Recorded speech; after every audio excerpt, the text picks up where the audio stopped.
오늘은 대림절 세 번째 주일입니다. 대림절은 어떤 절기입니까? 2000년 전 주님이 오셨듯 약속대로 앞으로 언젠가 다시 이 땅에 오실 것을 기다리는 절기죠.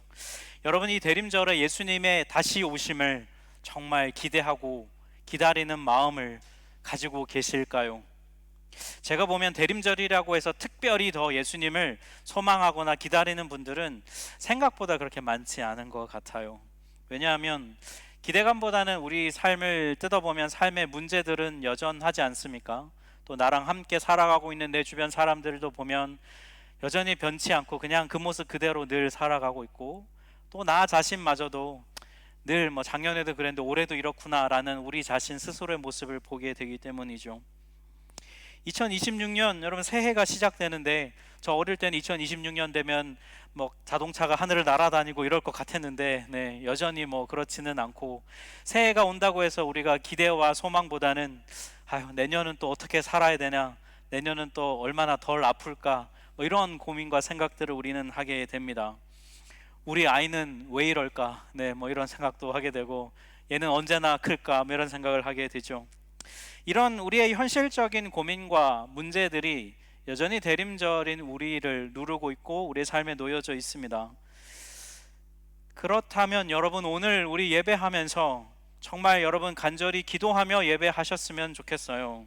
주님, 제가 제 마음을 바꾸기가 참 어렵습니다. 주님, 제 상황이 너무나 그냥 또 똑같고 그렇습니다. 제 저한 상황을 잘 아시는 주님, 저를 불쌍히 여겨주셔서 정말 이 대림절 예배하며 주님이 소망이라고 하는데 그것을 정말 알 수 있도록 저에게 말씀해 주시고 깨닫게 해 주십시오. 좀 그런 간절한 마음으로 우리 한번 예배를 좀 드렸으면 좋겠어요. 현실의 아픔에 파묻혀 있는 저를 좀 건져 주십시오. 정말 소망의 발걸음을 내 삶을 향해 내디딜 수 있도록 주님 도와주십시오. 그냥 말뿐만, 생각뿐만이 아니라 진실하게 그럴 수 있도록 도와주십시오. 이렇게 결단하며 좀 기도하는 마음으로 예배했으면 좋겠어요. 우리가 진심으로 이렇게 기도하면 하나님 분명 우리 도와주실 거예요. 왜냐하면 이거는 우리보다 하나님이 더 원하시는 그런 기도의 내용이거든요. 아무쪼록 여러분, 이 2025년 대림절에 예수님이, 다시 오실 주님이 우리의 소망이라, 나의 소망이라고 정말 믿음으로 진실하게 고백하는 여러분 되시길 주님의 이름으로 축복합니다.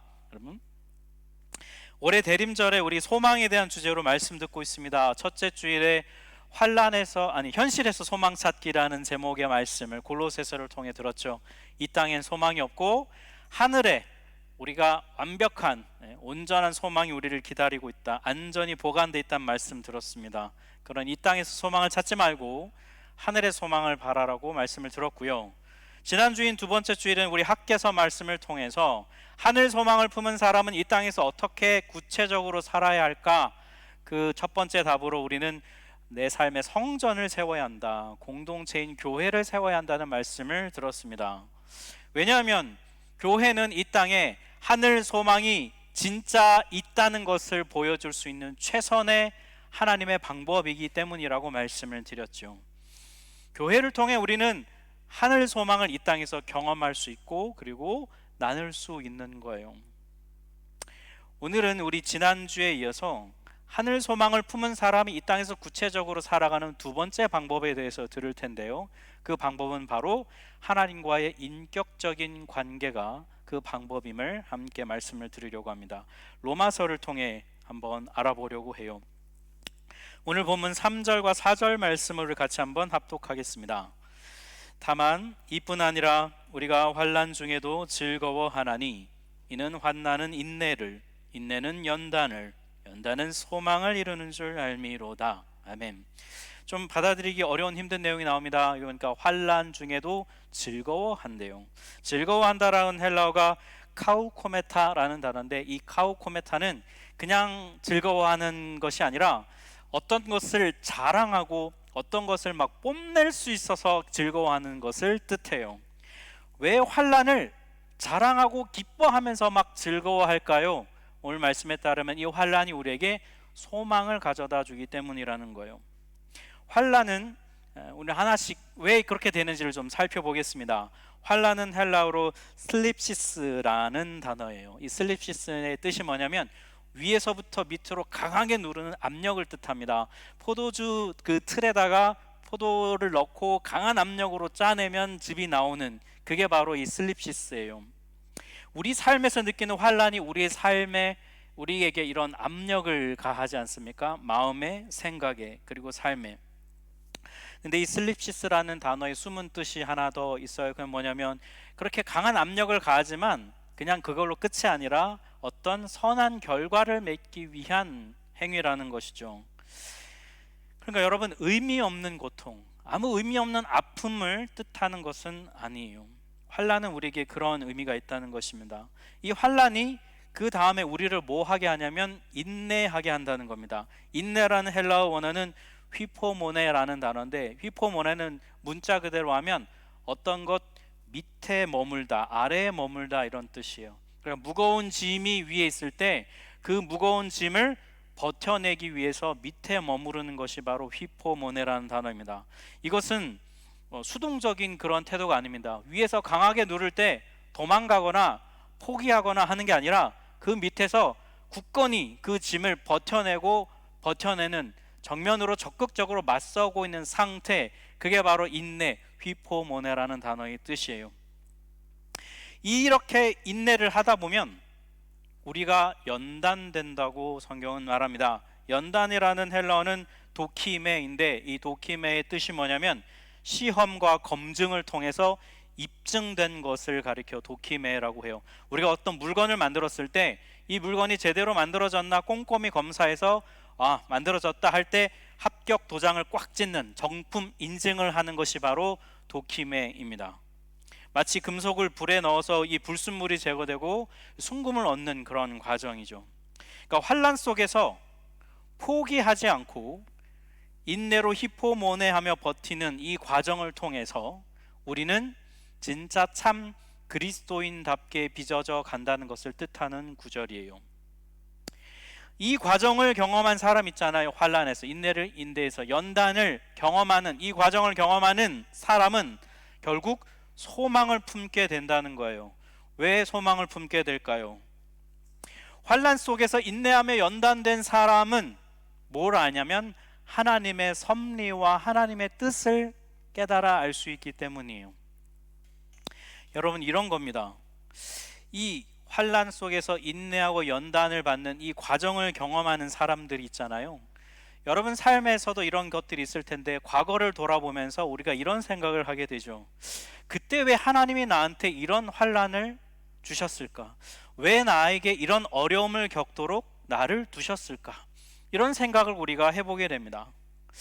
그 순간 돌아보면 그때는 정말 하나님이 너무 원망스럽고, 그리고 정말 이해되지 않는 이 상황에 나를 두시는 것을 받아들이기 참 어려울 때가 우리에게 있었죠. 그런데 그 과정에서 마음도 상하고 육체도 지치고 정서적으로도 힘들고 여러 가지 어려움 속에서도 그래도 도망가지 않고 포기하지 않고 인내하면서 그 상황을 믿음으로 버텨내요. 왜냐하면 여러분, 그거 말고는 다른 걸 할 수가 없으니까요. 다른 옵션이 딱 하나 있어요. 그건 뭐냐면 그냥 하나님 버리고 떠나는 겁니다.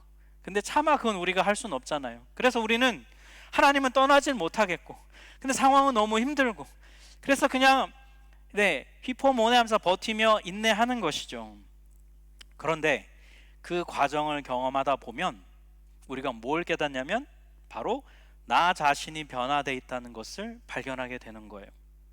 상황은 그렇게 크게 많이 달라지지 않았지만 그 상황을 대처하는, 그 상황을 바라보는, 대하는 나의 태도와 생각이 바뀌어 있는 나 자신을 발견하게 되는 거예요. 뒤돌아보니 이전과는 어느덧 변해 있는 나를 보게 되는 겁니다. 그제서야 우리는 뭘 깨닫습니까? 하나님이 나의 이 모든 과정 속에서 나와 함께 하셨구나, 이걸 깨닫는 것이죠. 그러니까 지금의 내 삶에 있는 환란도 나중에 돌아보면 하나님이 나와 함께 하셨다는 것을 깨닫게 되겠구나라고 하는 소망이 우리 안에 생긴다는 겁니다. 이게 바로 환란에서 소망까지 나아가는 로드맵이에요. 여러분 삶에도 이런 과정이 있으셨나요? 아마 사람마다 크기는 좀 다르지만 길이는 다르지만 누구에게나 이런 경험이 좀 있으셨을 거예요. 저도 뭐 심각하진 않지만 좀 가벼운 그런 경험들이 있었습니다. 이전에도 이 경험을 말씀드린 적이 있었던 것 같은데 들으셨어도 또 들으시면 될 것 같아요. 네. 제가 신학대학원을 준비하는 과정에서 이런 경험을 좀 했습니다. 제가 대학생 선교단체에서 간사 생활을 7년을 하고 제 나이 좀 35, 좀 늦은 나이에 신학대학원을 가기로 마음을 먹었어요. 제가 장로의 신학대학원이라고 하는 곳에 진학을 해서 거기를 졸업했는데, 장로의 신학대학원은 좀 경쟁률이 셉니다. 네, 제가 자랑하는 거예요, 여러분. 네, 제가 들어갈 때 경쟁률이 한 7대1 정도 했어요. 네, 신학대학원 치고는 좀 경쟁률이 있었어요. 뭐 지금은 아니라고 하는데 라떼는 네, 그랬어요. 근데 시험을 잘 봐야 되잖아요. 그래서 이제 제가 근데 사역을 하면서 신대원 입시를 준비해야 돼서 공부를 좀 집중해서 할 수 있는 시간이 한 4개월 정도밖에 없었습니다. 근데 이 성경 전권을 잘 공부를 해야 됩니다. 뭐 시험 문제가 마가복음 5장에 나오는 내용이 아닌 것은, 이런 사지선자 중에 하나를 골라야 돼요. 그러니까 전체 내용을 좀 잘 파악을 해야 되죠. 시간이 너무 없는 거예요. 정말 열심히 하는데 어느 날 이 이제 기출 문제, 이제 이전에 나왔던 문제 위주로 이제 공부를 하다가 너무 막 짜증이 났었어요. 왜냐하면 성경의 책 중에서 별로 좀 중요하지 않은 책들 있잖아요. 뭐 오바댜, 나훔, 뭐 이런 거. 평생 목회하면서 설교 한 번 안 할 것 같은 이런 것에서 막 문제가 막 2문제씩 나오는 거예요, 여러분. 네.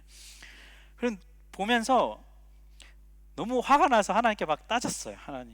하나님 목회자가 되려는데 이게 뭐 그렇게 중요합니까? 저 구석에 있는 별로 중요하지도 않은 너무나 사소한 것 같은 이런 문제를 목회자 뽑는 시험에 왜 내시는 겁니까?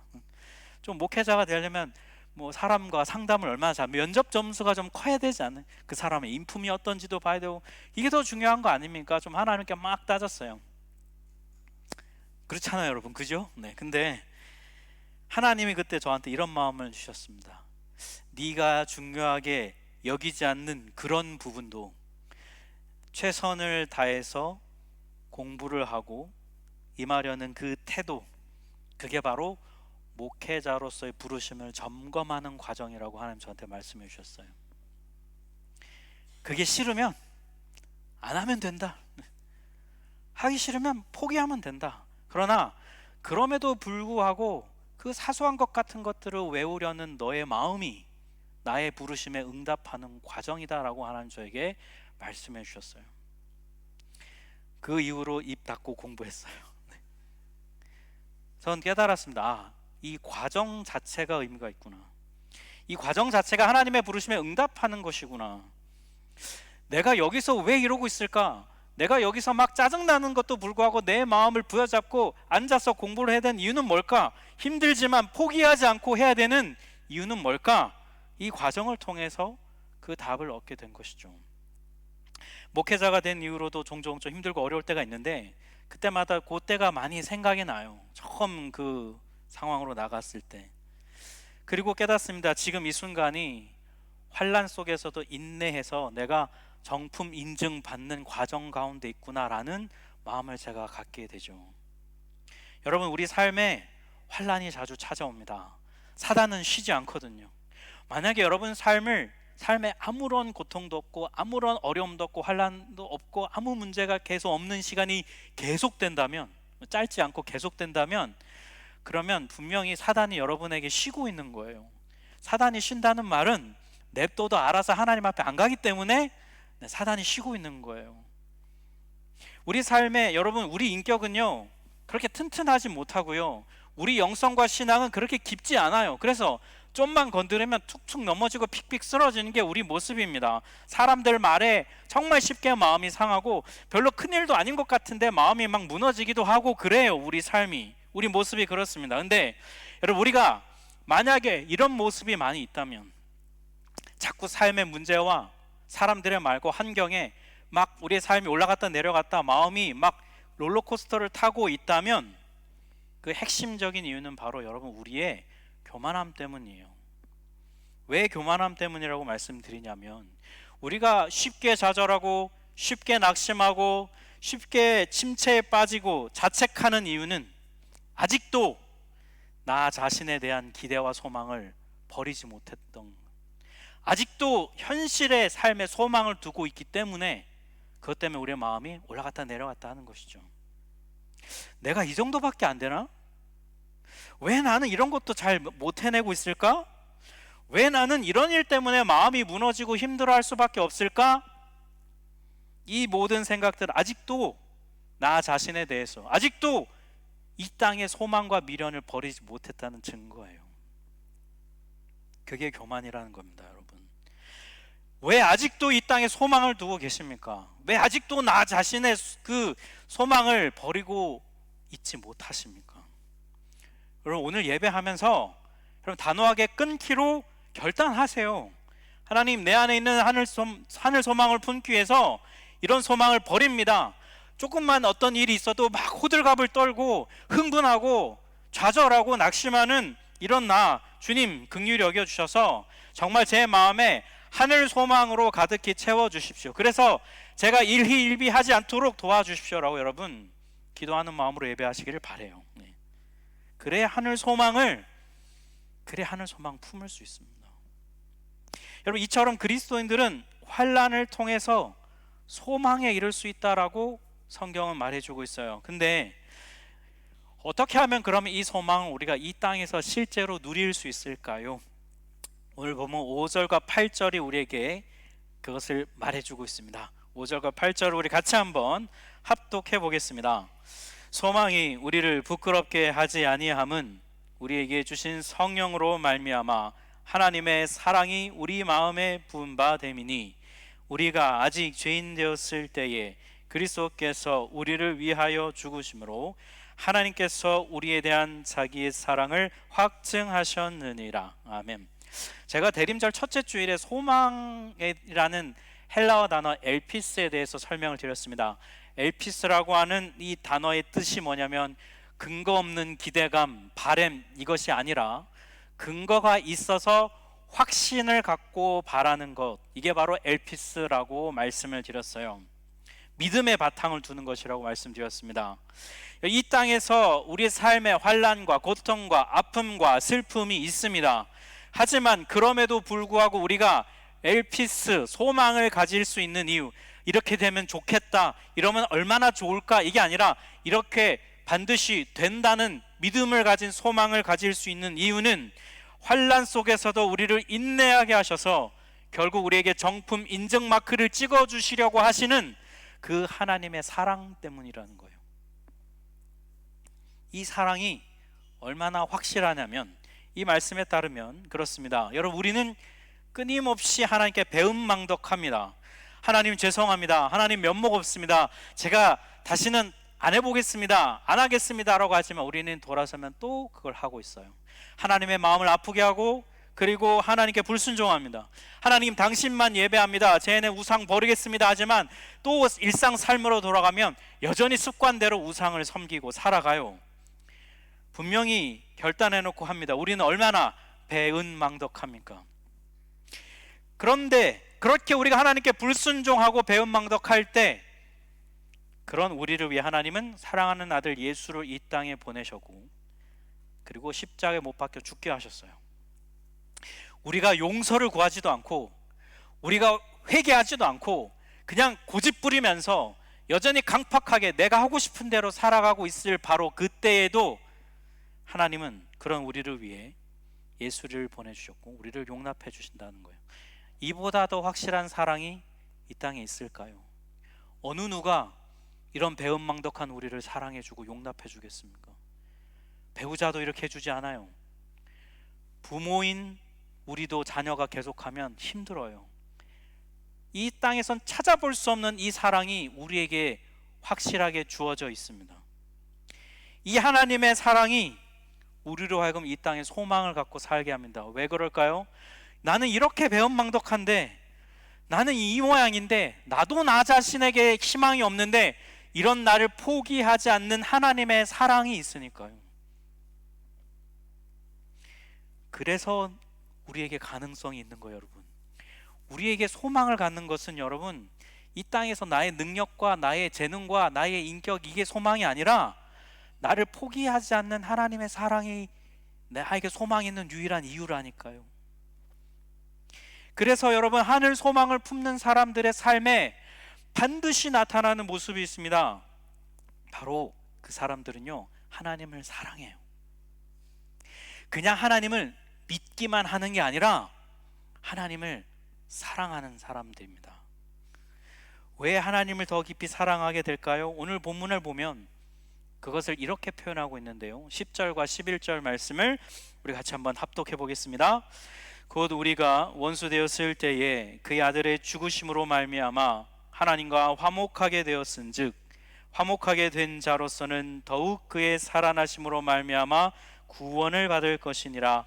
그뿐 아니라 이제 우리로 화목하게 하신 우리 주 예수 그리스도로 말미암아 하나님 안에서 또한 즐거워하느니라. 네, 이게 화목이라고 하는 헬라어가 카탈라게라는 단어인데, 이 카탈라게는 뜻이 이런 거예요. 여러분, 우리가 누군가랑 관계가 틀어지잖아요. 그럼 이 틀어진 관계를 다시 회복하는 것은 정말로 어렵습니다. 대부분의 관계는 그냥 틀어진 채로 그냥 끝나는 경우가 굉장히 많아요. 근데 가끔 우리가 서로 자신의 잘못을 인정하고 서로 관계를 회복하는 경우가 종종 있습니다. 그러면 그래도 이제 틀어진 관계가 회복돼서 좀 인사도 좀 하고 서로 그냥 좀 잘 대해주려고 하는 마음이 있어요. 그런데 이전처럼 친밀함을 회복하는 것이 참 쉽지가 않아요. 한번 깨진 관계는 그렇죠. 그런데 여기 나오는 이 화목, 카탈라게라는 단어는 무슨 뜻이냐면, 이전의 친밀함, 틀어지기 이전보다 더 친밀하게 들어가고 회복된 상태가 바로 카탈라게라는 뜻이에요. 우리가 여러분 매번 하나님께 불순종합니다. 그럼 하나님과의 관계가 깨어지죠. 그때마다 근데 하나님 우리를 여전히 용납해 주시고 사랑해 주세요. 이 과정을 계속 반복하잖아요. 우리는 불순종해서 깨졌는데 하나님 용납해 주시면 아이고 또 하나님 감사합니다 하고 하다가 또 불순종하는데 또 하나님 받아주셔서 또 하나님 아이고 감사합니다 하는데 또 불순종해서 받아주시고, 이걸 계속 반복하잖아요. 이 과정을 반복하다 보면 우리 안에 무슨 마음이 들까요? 어떻게 이런 나를 용납해 주시지? 나도 내가 싫은데, 나 같아도 안 해주겠는데 진짜 나 용서해 주시는 거 맞나? 이런 의심이 우리에게 들 정도로 안 믿어집니다. 그런데 이 과정을 정말 계속 반복하면서 점점 우리 안에 하나님의 사랑이 커지고 정말로 나를 용서하시고 품으신다는 우리 안에 믿음이 생기잖아요. 그러면 어떻게 될까요? 그 하나님을 우리도 사랑하게 되는 거예요. 그냥 믿는 차원이 아니라 이런 나를 용납해 주시는 하나님께 감사해서 그 하나님을 나도 사랑하게 되는 겁니다. 그러면 그 하나님과 함께 있고 싶은 마음이 우리 안에 생겨요. 하나님의 음성을 듣고 싶고요, 하나님이 나한테 뭐라고 얘기하시는지 알고 싶고 나도 그 하나님께 내 마음을 말하고 싶은 그런 마음이 생기는 겁니다. 이게 바로 여러분 인격적인 관계라는 거예요. 이게 인격적인 신앙이라는 것입니다. 여러분, 이런 나 같은 사람을 위해 예수가 2000년 전에 이 땅에 오셔서 십자가에서 죽으시고 부활하셨다는 걸 여러분 정말로 믿으십니까? 하나님이 끊임없이 배은망덕한 나를 정말로 여전히 변함없이 사랑하고 품어주신다는 걸 여러분 정말 진실하게 마음 깊이 믿으시나요? 그러면 여러분 하나님과의 인격적인 관계가 자연스럽게 삶에서 맺혀져야 돼요. 그걸 맺기로 결단하고 원하셔야 돼요. 이건 어떻게 하는 걸까요? 여러분, 말씀을 펴는 거예요. 하나님이 나한테 뭐라고 얘기하시는지 듣고 싶어서, 그게 큐티든 뭐 말씀 설교든 뭐가 됐든 하나님 앞으로 말씀 앞에 나가는 겁니다. 그리고 기도를 하는 거예요. 하나님, 저 오늘 이랬어요. 하나님, 저 정말 너무 화가 납니다. 하나님, 저 정말 너무 힘들어요. 하나님께 우리의 마음을 고백하게 되는 것이죠. 인격적인 관계의 핵심은 말씀과 기도가 살아있는 관계예요. 우리 안에 정말 하나님을 향한 복음에 대한 진실한 믿음이 있다면 여러분, 이 하나님과의 더 깊은 인격적인 관계, 카탈라게로 나아가는 이 관계, 이 복을 여러분 꼭 누리시기를 축복합니다. 마가복음 6장을 보면요, 갈릴리 호수에서 배 위에서 힘들어하는 제자들의 그 이야기가 나옵니다. 풍랑이 있는 파도 속에서 어떻게 할 줄 몰라서 막 갈 수가 없어가지고 힘들어하는 제자들의 모습이 나와요. 근데 그 모습을 멀리서 예수님이 바라보십니다. 그리고 그 호수 위를 걸어서 제자들에게 가시죠. 그리고 하신 말씀이 바로 마가복음 6장 50절, 안심하여라, 나다, 두려워하지 말라, 이렇게 말씀하세요. 그러자 풍랑이 비로소 잠잠해졌다라는 말씀이 나옵니다. 저는 이 장면이 이 환난 속에서 소망으로 나아갈 수 있는 우리 그리스도인에게 주는 큰 메시지가 있다고 봐요. 여러분, 예수님이 저 멀리서 풍랑이 는 거에 있어서 고통받는 제자들의 모습을 보셨으면 이렇게 하실 수도 있지 않을까요? 야, 풍랑 멈춰, 이래가지고 그냥 제자들이 가던 길 갈 수 있도록 멀리서도 도와주실 수도 있잖아요. 혹은 배 일로 와 해가지고 여러분 배를 육지로 확 끌어오실 수도 있지 않았을까요? 예수님 그런 능력이 있으시니까요. 근데 예수님 그렇게 하시지 않았다는 거예요. 어떻게 하셨습니까? 반대로 오히려 예수님이 그 풍랑이는 배로 힘들어한 제자들에게 가셨어요. 왜 그렇게 하셨을까요? 풍랑과 파도로 힘들어하는 제자들에게 정말로 필요한 것은 바로 예수님이심을 알려주고 싶으셔서. 환난 속에서 우리는 그 상황이 종료되기를 바라요. 그런데 환난 속에서 우리에게 진짜 필요한 것은요, 상황 종료가 아니라 예수님이에요. 이 땅에서 환난과 고통을 겪는 우리에게 진짜 필요한 것은 환난을 당장 종료시키는 그런 마법이 아니라요, 환난에 이리 휘둘리고 저리 치이고 힘들어하고 버거워하는 내 인생의 배에 기꺼이 오르시는 예수님, 그분이 우리에게 필요하다고요. 그분과의 함께 있는, 안심하다, 나라, 두려워하지 마라, 이 음성을 듣는 게요, 여러분, 이게 우리의 소망이라고요. 여러분, 환난 속에서의 소망은 나와 함께 하시는 하나님이십니다. 그 하나님과의 인격적인 관계가 우리를 소망으로까지 데려다 주는 거예요. 사랑하는 여러분, 이 대림절에 이 소망이 여러분의 것이 되기를 축복합니다. 이 복을 누리는 여러분 되시길 주님의 이름으로 축복합니다. 우리 함께 그 마음 담아 함께 찬양으로 고백합시다.